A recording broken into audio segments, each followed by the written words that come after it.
Plus d'un an après la disparition de Delphine Jubilar, les recherches se poursuivent.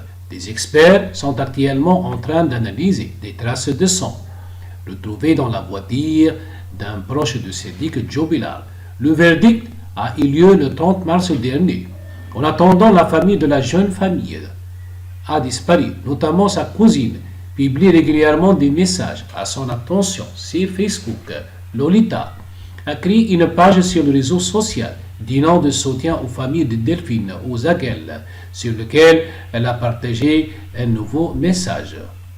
Le lundi 7 mars, Delphine qui nous manque, commence-t-elle par écrire.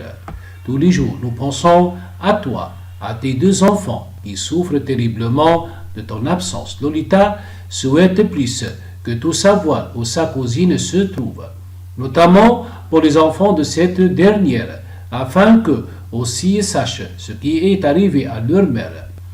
Les victimes de souffrance sont ces enfants qui pleurent tous les jours leur maman. Plus jamais ils ne reverront leur maman, plus jamais ils ne sentiront son odeur, plus jamais ils ne la serreront dans les bras, plus jamais ils n'auront de bisous, peut-on notamment lire dans le texte poignant. Delphine Jubilar, appelée l'autre par son mari, s'est dit que Jubilar est le principal suspect dans cette affaire, même s'il reste présumé innocent à ce jour.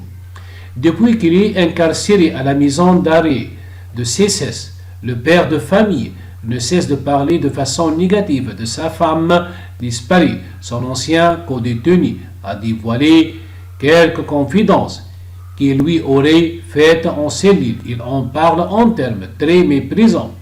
Il l'appelle l'autre, il utilise des termes négatifs et des insultes, des mots très vulgaires, parfois qui choquent les co-détenus, qui ne sont pas pourtant des enfants de chair, aurait dévoilé Marco aux gendarmes, d'après le Parisien.